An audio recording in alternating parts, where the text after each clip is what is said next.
Yay! Woo! Happy Summit, everybody. How y'all doing? Good? I'm still recovering from the free therapy session this morning in the plenary. Wow, it had me very emotional. But welcome everybody here. Before we do self-IDs and introductions, I want to give some context for why we're here and why this was such an important panel today to be here at the summit. So, the US military is the world's largest employer of transgender people in the world. Some 15,000, yes, would we like to give a round of applause? Some 15,500 service members who are trans. There's no other organization in the world that has this many trans people on their payroll. It's quite significant. And so I get the sense that we don't usually think of the US military as the most inclusive workplace environment to model ourselves from. But as the panelists are going to share, while this environment may not be perfect, there's a lot of steps that have happened through history that we really need to consider.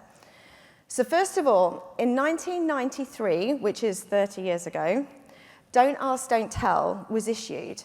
And it was a law that banned gay, lesbian, and bisexual people from being out during their service. So it literally meant that you had to cover in order to keep your job. Don't Ask, Don't Tell was in effect for 18 years until September 2011. So can you imagine being LGB in your workplace and having to cover in your job for 18 years? However, after its repeal in 2011, while LGB people no longer risk discharge, because Don't Ask, Don't Tell was a law that only addressed sexual orientation, it meant that outdated medical policies within the Department of Defense banned transgender and intersex individuals from serving. So this left some 15,500 transgender troops having to continue to serve either in silence or risk discharge for coming out. Now, in 2016, after years of extensive study, Secretary of Defense Ash Carter ended the transgender ban and ordered the medical policies to be updated to reflect current knowledge of trans individuals, declaring that if they met military standards, then being trans was not a barrier to service. Please note here that intersex and non-binary. And I can tell you, I happened to be walking outside of the Pentagon when this was announced. I was actually watching Ash Carter on video, and I had a meeting in the Pentagon. I remember tears were flooding down my face that I ironically was outside the Pentagon. It was an incredible day. But note that intersex and non-binary people were not included at this time, and that's something that we're going to discuss on this panel. So there was a bit of a blip, as most people might be aware, from the subsequent president. But in 2021, President Biden restored trans inclusion in the military.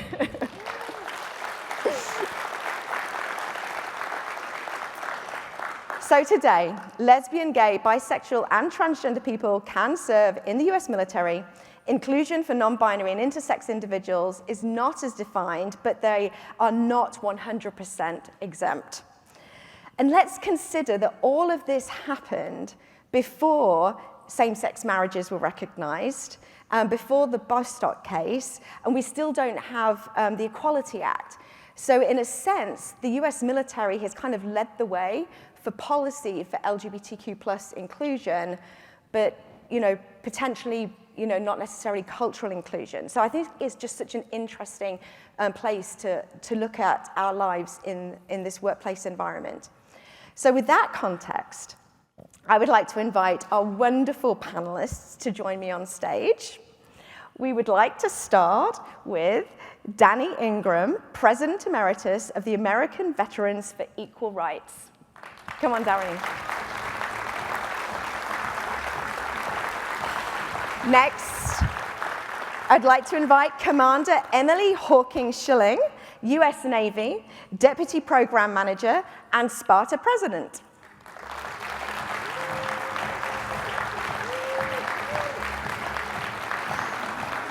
We have Kristen Kavanagh, founder of the Agency Initiative.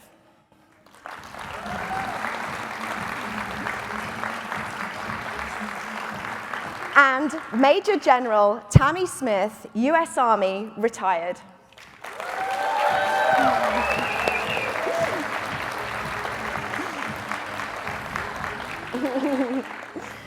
So I will tell you a little bit about me, and then it's all over to the panelists, because you might be wondering, what is this British accented woman doing moderating this panel? Yes, I fully support the US military. Greatest allies ever. But I've actually lived in the United States for 23 years. So the accent is very English, but I consider myself a Texan. My name is Fiona, yes, like the princess in Shrek. I'm Fiona Dawson. My pronouns are she, her. I'm a white, cisgender, bisexual immigrant woman living with a non-apparent disability. My team and I, we create multimedia content using video and animation to help support diversity, equity, and inclusion training programs in corporations. I also do speaking engagements, and I'm a DEI BA consultant. I'm a civilian. I've never served in the military, but I've always been passionate about equity for all human beings. And so as an ally and as a filmmaker, when I realized that Don't Ask, Don't Tell actually only allowed lesbian, gay, and bi people to serve and trans people were still banned, my team and I went out to document and share their stories. So I'm known for my work with trans military, which is why I've gotten to become friends with these amazing people. And it's why this experience brings me to this wonderful panel to be able to honor our service members and veterans. I'm sure that there are many of you in this room, and to help uncover the insights that we can learn from their experiences. So we're fortunate to have our panelists who have a very varied experience of serving in the military. And given some of our esteemed panelists today have various roles and responsibilities today within government, military, and non-governmental organizations, I am hereby explicitly stating that their views and opinions expressed here are those of the speakers as individuals and do not necessarily reflect the official policy or position of any government, military, non-governmental, or any other organization. They're speaking for themselves, okay? Anything said is of their opinion, and it's not intended to align or malalign any organization. All right, we've got that stuff done? Excellent, okay. So let's give them another round of applause and dive into our conversation. Okay. Oh, I can sit down now, take a breath. So I would love us to start off by hearing more about each of their stories. I don't want to read off any bios, but I really want them to be able to share their perspective of why they chose to serve in the military, especially at a time when their identity could have them banned or discharged. And I just want to point out one of these numbers. At any given time, on average, less than 0.5% of the US population is active duty in the US military. So why you? And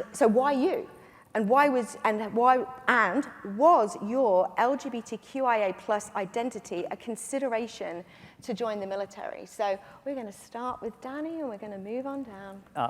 Thanks, Fiona. I joined the military because of shame. I did not like myself. It was difficult for me to accept myself for being gay, and I thought that if I joined the Army, I would feel better about myself. Well, I'm going to continue that trend. I joined because of guilt. So I thought, I saw the U.S. Navy, and it was a global force for good.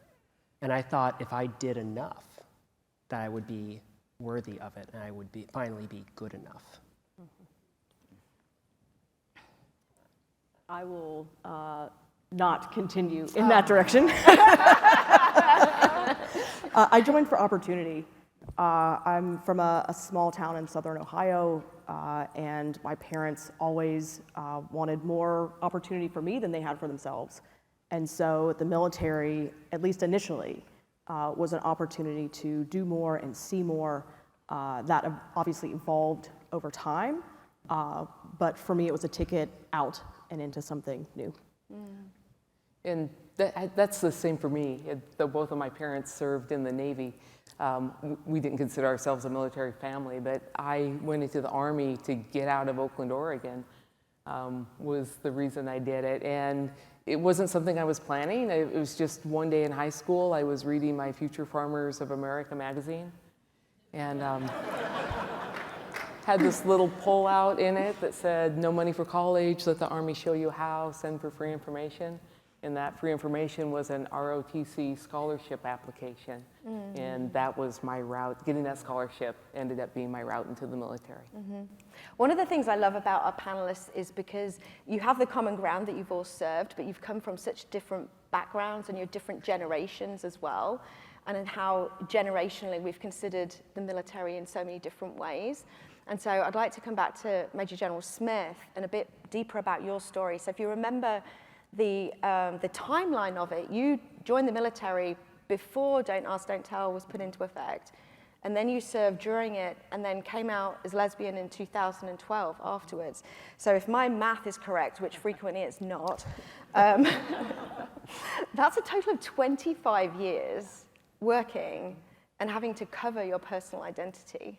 Just gives me chills to actually think about right now. So what was it like to work in this environment, especially when it's such an honorable job and an honorable career, for you to have to hide such an important part of you? When I started, and it was in the early 80s that I got the scholarship, and I was becoming aware of who I was, and had that realization while I was in college, so before I went on to active duty. So I just knew it was something that I needed to hide. I never felt the shame or anything about it. I just knew it was something to hide. And then at that time, I put it in the context of it was the 80s, and people like me often had to hide in their jobs. And so it was just sort of the price I was willing to pay in order to have that scholarship, in order to, meet the goal of going out and having the opportunity that you mentioned to do that. And there was a policy in place that was the ban, and so I lived the first part of my career under the policy that included like witch hunts and they're trying to force you to tell type of things. So this was before Don't Ask, Don't Tell. This was before Yeah, Don't that's Ask, really Don't interesting. Tell. Like before DID was put in, there were policies in Yes. place.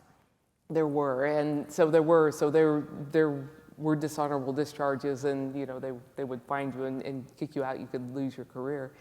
As time went on, though, what happened was the dissonance between your Army values and your personal values. It began to be like this because that trade-off became harder when all of you started doing all the work that led to equality in the larger society, and I was seeing that happen.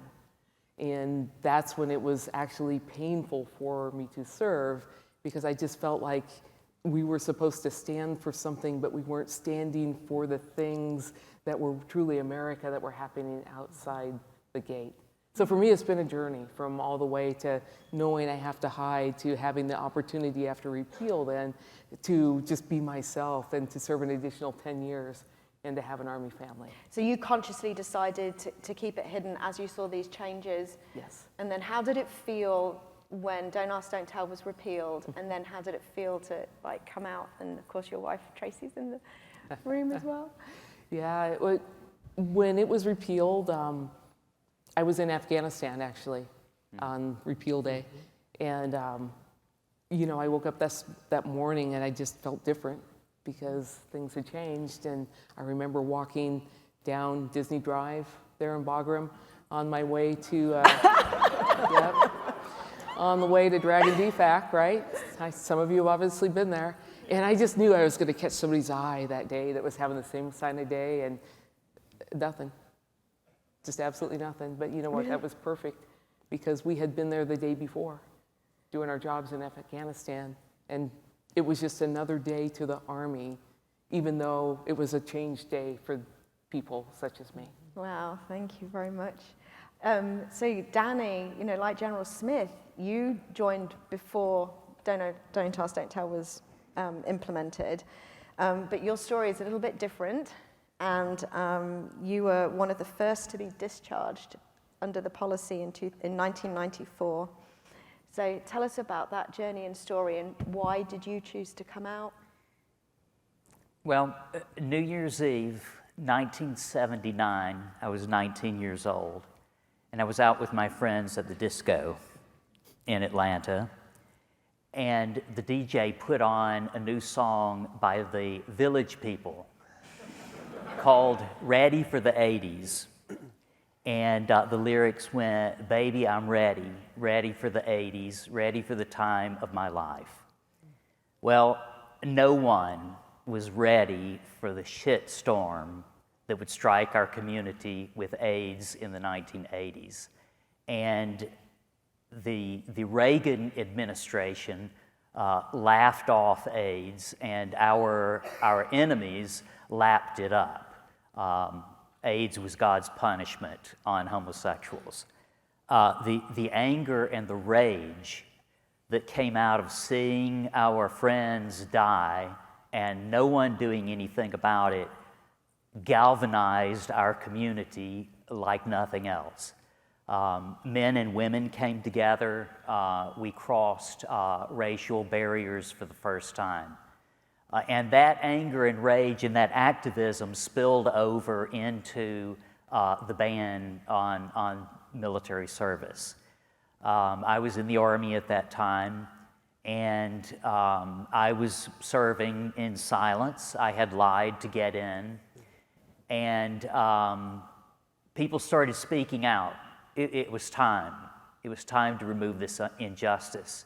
I met one of the most remarkable people I've ever met, Colonel Margaret Kammermeyer, who was the highest ranking person in the military at the time to out herself in order to lift the ban on service. As a gay man, I have always loved women. She was a remarkable person. She's very tall. I said to her once, Colonel Kammermeyer, I would spit shine your pumps any day. But when I realized that there was this remarkable person taking fire for me while I was sitting there safe in my silence, I felt that I could not remain silent anymore. Running up into the election of 1992, Bill Clinton promised that if he was elected, he would lift the ban. And at that point, I decided it was time to speak out. Our enemies were saying all the terrible things that would happen in the military if they let us in. I wanted them to know that we were already there. We were already there. We were doing our jobs. This was not going to be a problem. So I wrote a letter, something that Leonard Matlovich, Tech Sergeant Leonard Matlovich, had done a generation earlier. I wrote a letter to my commanding officer, who was a major general, and if you write a letter to a major general, General Smith can tell you the shit hits the fan, and it rolls downhill through all the ranks until it hits you. So I outed myself. The members of my unit were very angry with me. They were angry because I had not already told them, and that was the only problem, that I had lied to them. During this time, something else happened to me. I fell in love.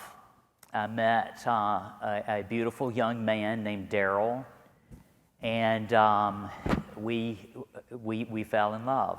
And he was HIV positive. We knew what that meant, but of course, our love was going to save him.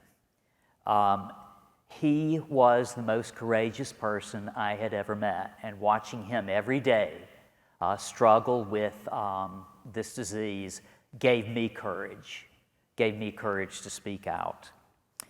Bill Clinton was elected. A formal discharge hearing was held for me. They recommended discharge. The policy at the time was homosexuality is incompatible with military service. In 1993, Bill Clinton took office, and they froze my discharge. In October of '93, they came up with Don't Ask, Don't Tell. Unfortunately, I had told.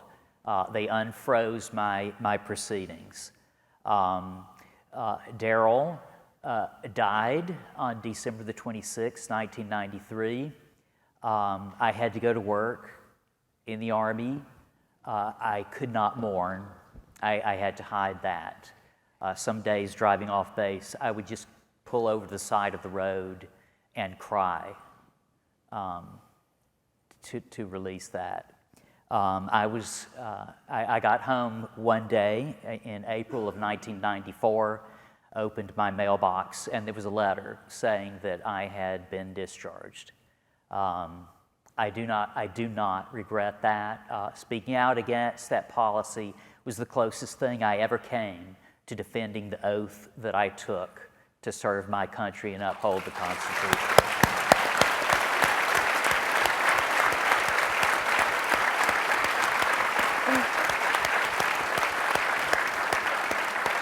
Thank you.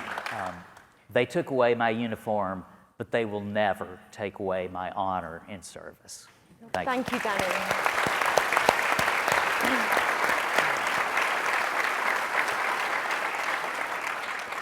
Danny, you've served our country incredibly. Thank you so much. And I know, and like you all, have continued work beyond this to be able to advocate for equity for all people. Thank you. And moving to Hawking, which is your call sign, is that correct? Yes. Hawking.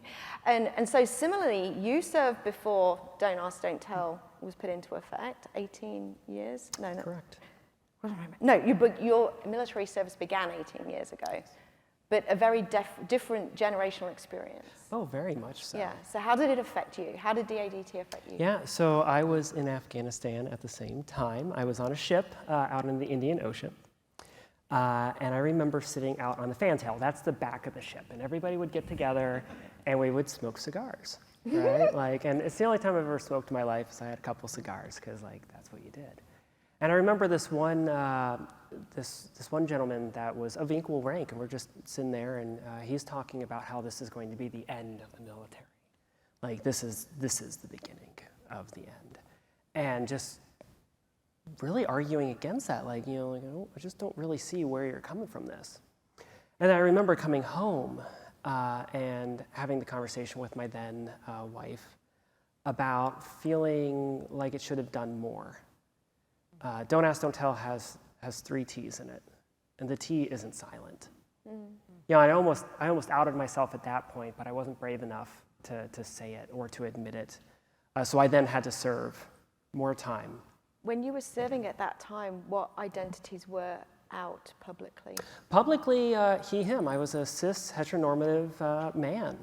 So I had suppressed all of this. We talked a little bit about guilt. We had talked about doing enough, being enough. I wanted to be an astronaut, right? And I had to choose an identity. I chose to let the aviation side, the goal of being a test pilot, the goal of being an astronaut, take the lead. Later, those things, a lot of those things did happen, but I reached that natural end where this thing I went for that was just enough to get me through wasn't going to happen. I wasn't going to become an astronaut. And I found this crisis of identity. I'd sold almost my soul for this goal. And that's really where my crisis ended up kind of finally coming to a head. And at what point did you come to identify as trans and come out, and how did the military affect that personal journey for you?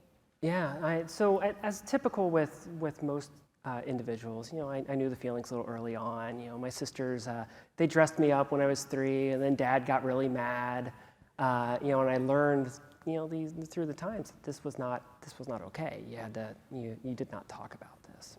So I actually did not come out on my own. I got kicked out of the closet. So it was here at Disney, and I shared with some of you this a little bit earlier in the week. We were here at Disney, and I turned to my then wife, who seemed, she was really struggling with something. And she turns to me and she says, how do I tell my fighter pilot husband I think he's gay? was like, oh, well, you just did. And so I knew this was going on. I had recently discovered the terms non-binary, gender fluid, and that kind of made sense at the time for me, because I was struggling with this very military, presentation of like, I am Commander Schilling.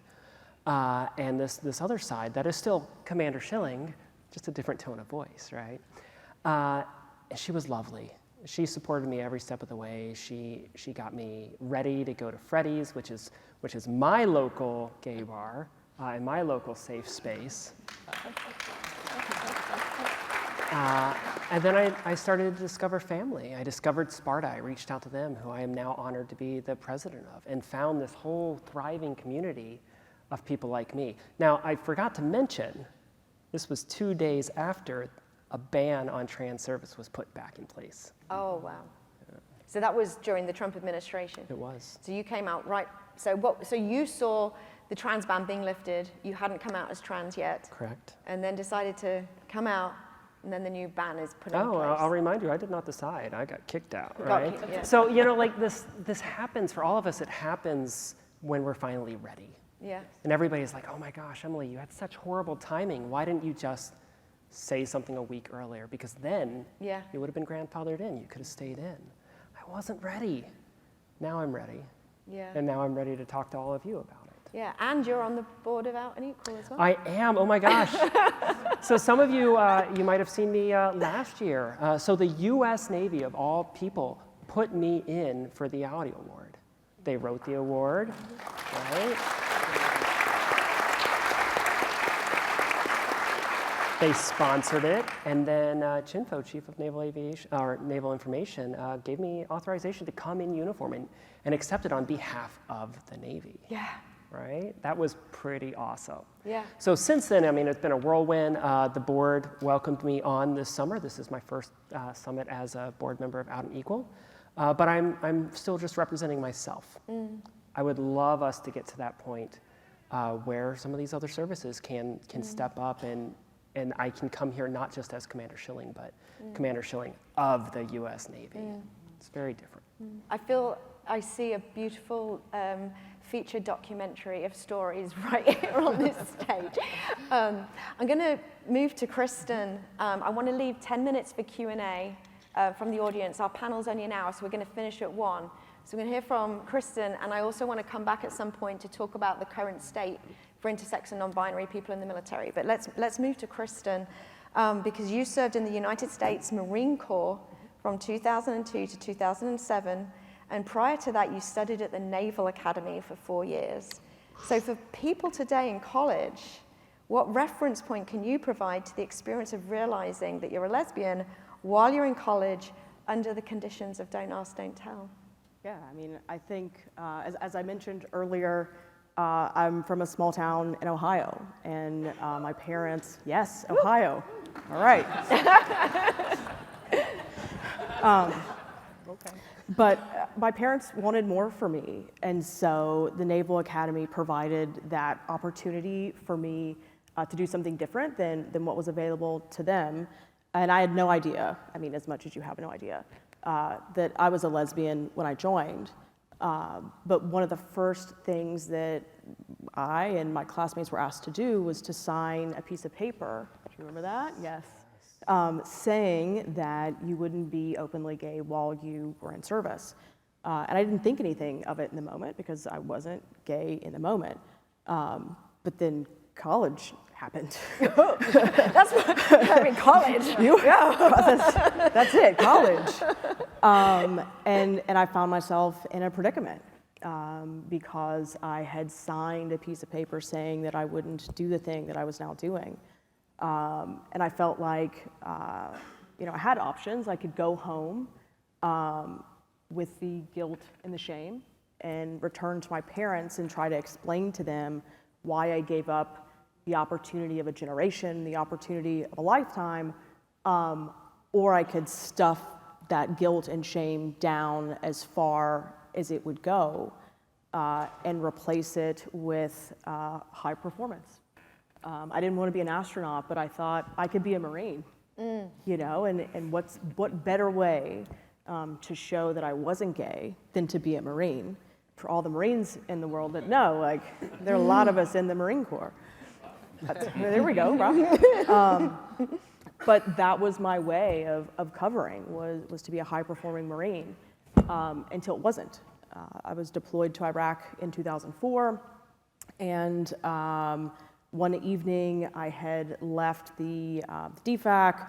I walked the phone bank to call my secret girlfriend at the time, and she didn't answer. And I walked back to my room, dejected and bummed that I didn't get to talk to her. And then the rockets started raining down on our base, just outside the parking lot of where I would have been on the phone. And so that really shook me to my core, to really create that cognitive dissonance of realizing that I was fighting for freedom while also not being free myself. And once I crossed that threshold, I couldn't go back. And so I knew that was the end for me, and that the fight would take some other form when I was ready. Mm-hmm. What form has that fight taken for you now? Yeah, I mean, a couple different ones. I've been politically active, and so that has been good to advocate with our local, state, federal officials to make sure they understand the impact of policies like this going forward.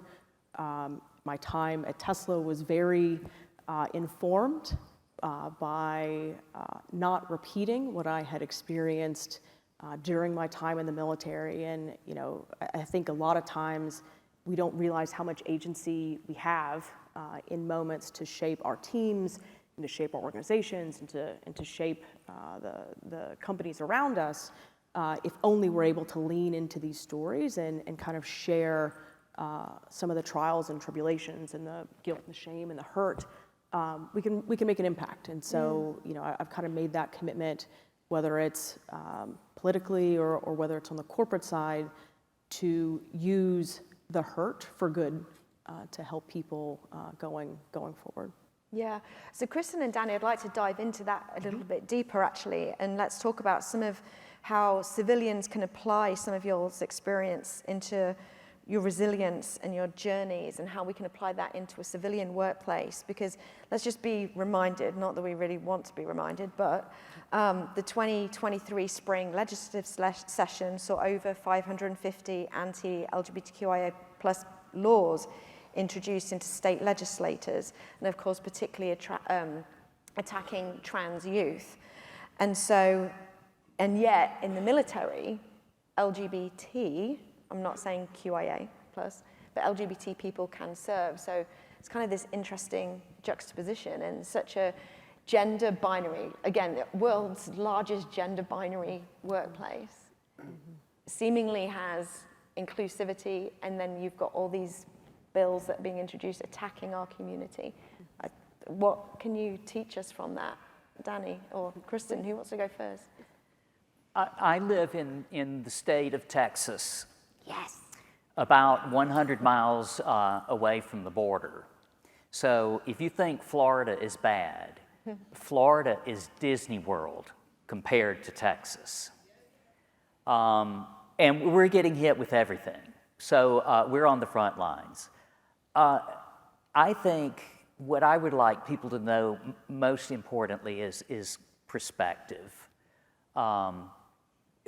This year marks the 65th anniversary of the Women's Armed Forces Integration Act of 1948. It also marks the 65th anniversary of Harry Truman's integration of the military, racial integration of the military. Now, if you think about those two things, how would this panel be very different today if the Women's Armed Forces Integration Act had not come along? There'd just be the old white guy sitting up here. So our enemies are saying that the VA and the Department of Defense are woke. Can you imagine what they said in 1948 about making women a permanent part of the military? So this is nothing new. We have to understand that the hard right has been around since the beginning of the country, and we've let them have a lot too much power, and we have to stand up to that. So if nothing else, please remember those things. We're not woke. We're just carrying along, and we need to continue to fight and stand up against those policies, which are very unjust.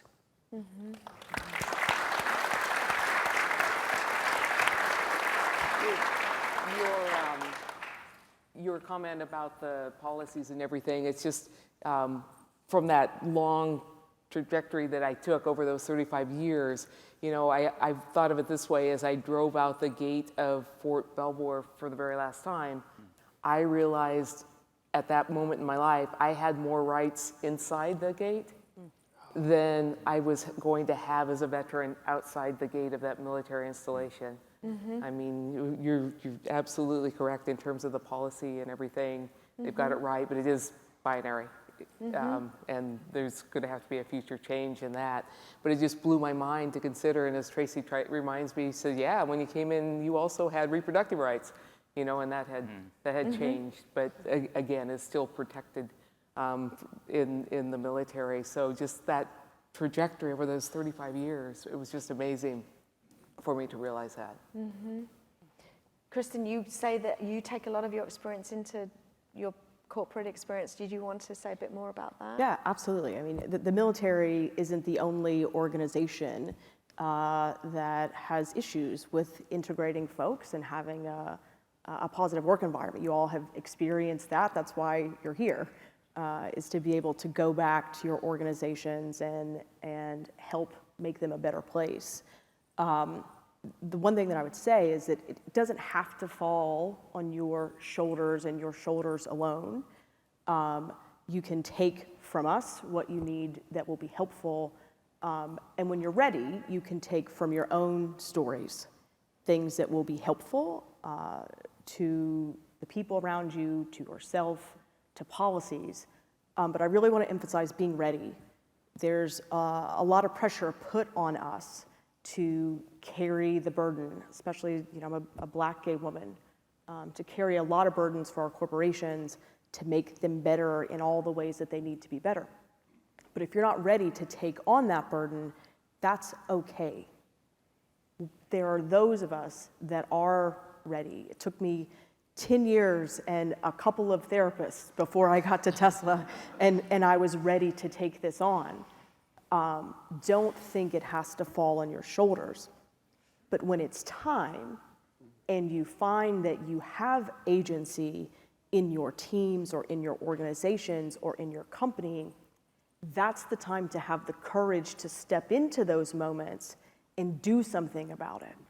And I think that's where it's difficult for us, is to realize we do have power and we can be courageous and we can make change, but to do that, we have to be ready first, and we have to help each other in those moments. And so the burden is not yours alone. It's our collective burden. When you're ready, we'll welcome you into the fight for us to make things better. Thank you. So, of course, workplaces are changing.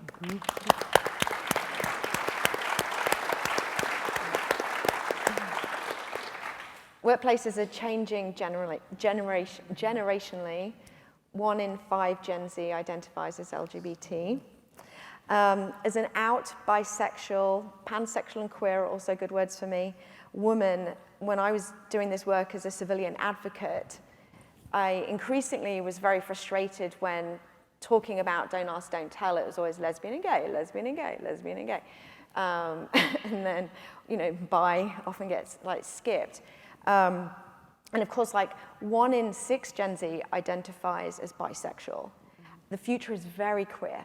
You know, we're breaking these binary molds of gender and sexuality. How is the military going to adopt this? Of course, 1 in 100 individuals are also intersex, meaning that they have any combination of male and female sex tissue, chromosomes, and/or hormones. So, Major General Smith and Hawking, can you talk to us about what's the situation for intersex and non-binary people in the military? And then again, how do we relate that to a civilian workplace? Yeah, it is completely binary, and it's the drop-down menu only has those two choices, and those two choices align to gender-specific equipment, gender-specific uniforms, gender-specific things. Yeah. And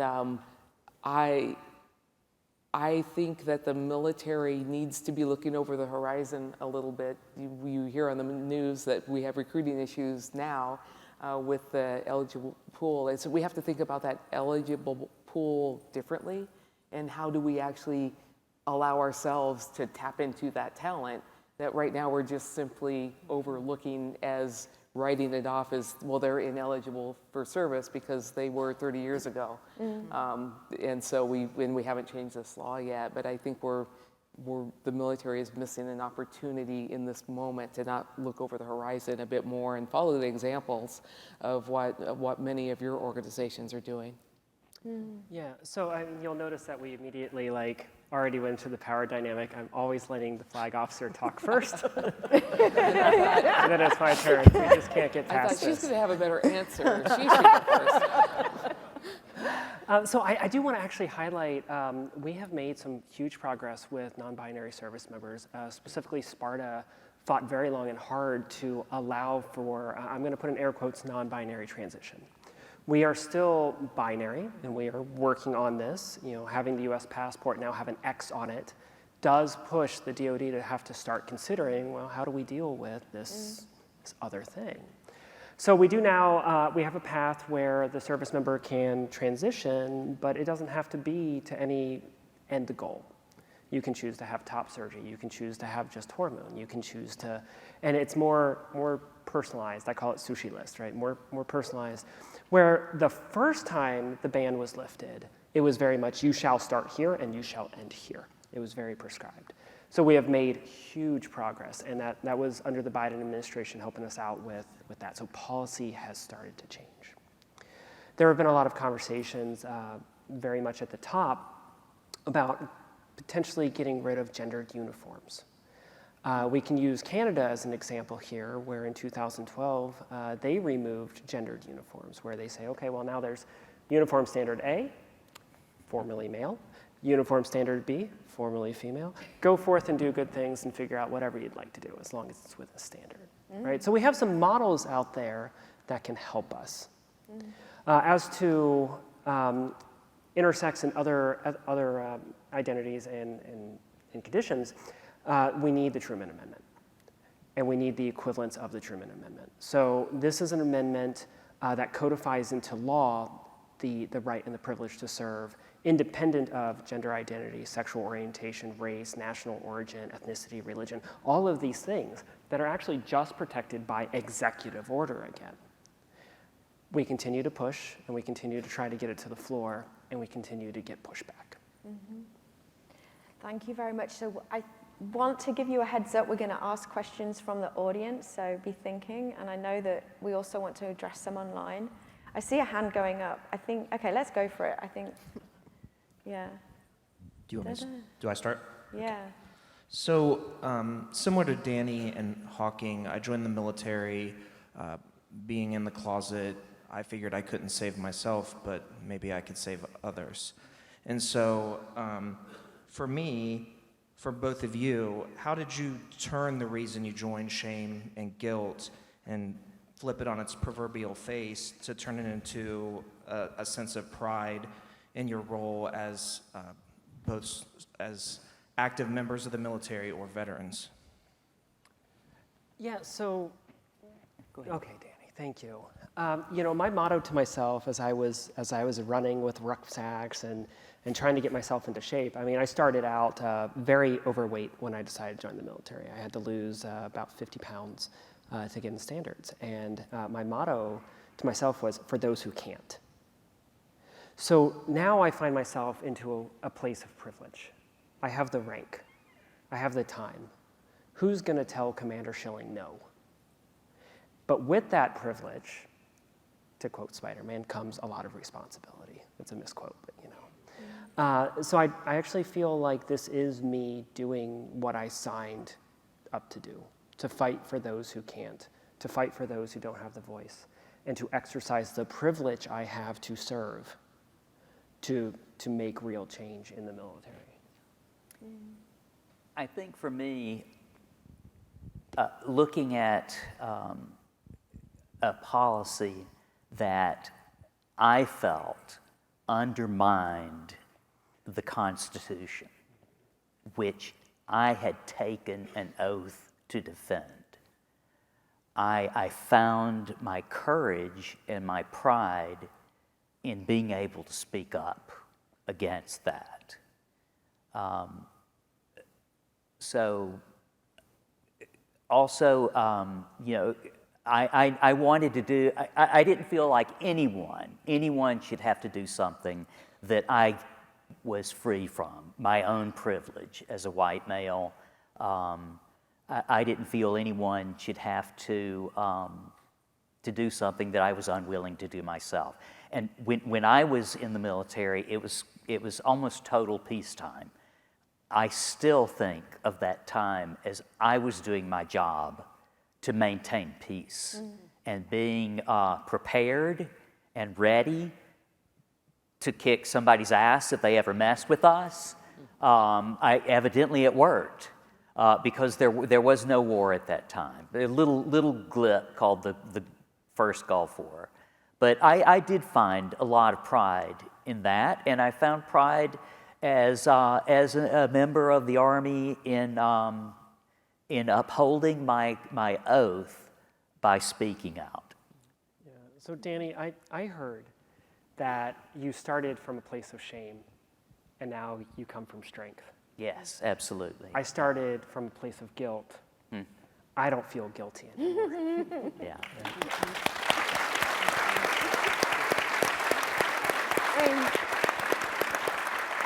I'd love to continue that theme. Let's keep going. Christian, where did you start and end up? And the same with Major General Smith. Yeah, I mean, again, mine started with opportunity, right? Yeah. And I think because of being persistent, and even though I buried those feelings for a long time, dealing with them has led to a point of feeling powerful and empowered to do more. And so, you know, I think I have learned from that. I learned not to do that anymore.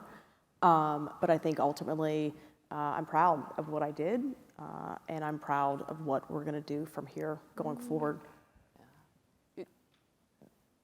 Over just the course of it, what occurred, and I know many of you are familiar with my story, but what happened was just I had this alignment of when Don't Ask, Don't Tell was repealed and when I was notified that I had been selected for promotion to Brigadier General. And so by this timing, if I came out, I was going to be the first openly gay general or admiral in the military. And that's what happened. And so because Tracy and I, we talked about how we were going to do this, and it was like, well, gosh, you know, if a brigadier general can't be out, then what chance does a captain or a sergeant have? And so we made this leadership decision to be out. And it was a positive response, and I heard from so many people who were impacted by it. I just made this promise that I was going to be like visible in all the places that I could, while still doing my job, of course, as an Army general. And that's what carries my advocacy now, as I realize that there still remains a place in our society where your veteran status is elevated, and that lets me into doors and conversations that might not otherwise invite me.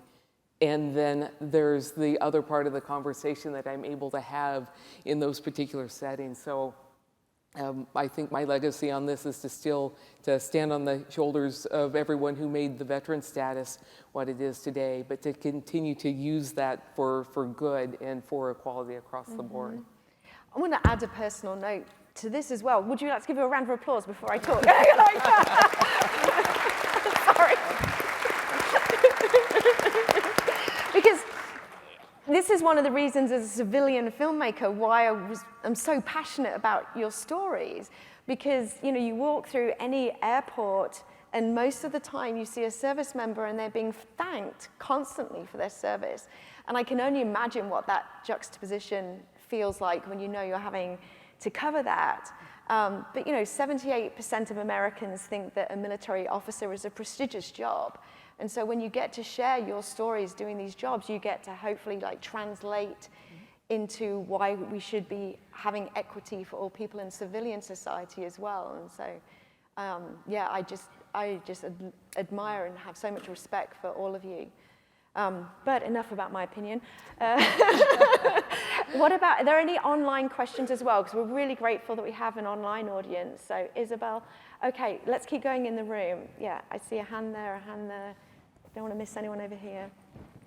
Hello. Hi. So I'm the proud husband of an Army veteran, and I think about allyship and how those of us who are civilians, what can we do to continue to support our LGBTQ service members going forward? So first and foremost, call your representative. Tell them to support the Truman Act. Tell them to push back on some of the hateful things that are being added to the NDAA. I'm not sure how much of this room knows, but the National Defense Appropriation Act has things that are all but a ban of me again. I need your voices. Can you repeat that last bit? I'm sorry, all but a ban of? All but a ban on transgender service members again. It will strip away my health care. It will strip away my children's health care. And it's the first step to what is being proposed as a new ban. And so I've called, my members of Sparta have called, but we're only a small number of people. I need everybody else. I need these corporations, I need the individuals speaking up that they don't support that kind of thing. And that's in the NDAA, right? Correct. So when you call, call it the NDAA, to take out those provisions that impact transgender service members in that. And the thing about that bill is that's a must-pass bill. That's the bill that funds the military. And so they're tagging things on to the must-pass bill in order to try and subvert what is good policy at the Pentagon. Is there happen to be information about it on the Sparta website, or where can we get info? I will make sure that there is information on the Sparta website. Sorry to assign a job, but I mean, because I'm just thinking if That's a great question, yeah. it's an amazing question, corporate ERGs, get your troops together and go. Yes. Lobby for this. Call your representatives. Thank you. Did other panelists want to answer the question? You can go visit your representatives too. Yeah. Chip Roy is my representative. I went to visit him twice. His office staff was very nice to me, but that was about it. I knew it was going on deaf ears. But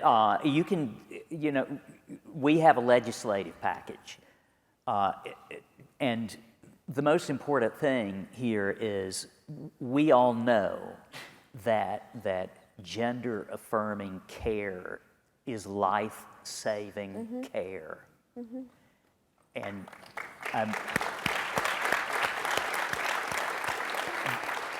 on same bill on the VA side, they're trying to remove gender-affirming care, and we need to make sure that they don't do that.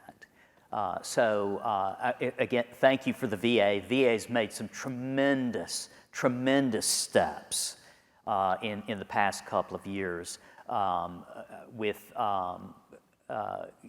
their coordinated care person in every VA for LGBT people, and they are this close to start surgeries in the VA. The other side is trying to close that. We need to keep it open, and again, the only way to do that, because it's so under attack, is to call even if it's Chip Roy, at least let him know that he represents transgender people. And he does. I can speak to that. So at least when I went to see him, he found out he represents 3 active duty transgender people. And if he's going to talk about troops, let's talk about all of them.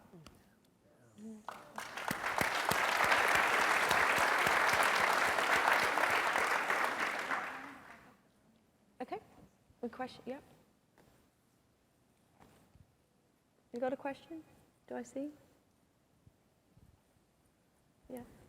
Hello, my name is Craig. I'm actually an active duty military spouse in the Army. So this question is actually for Major General Smith.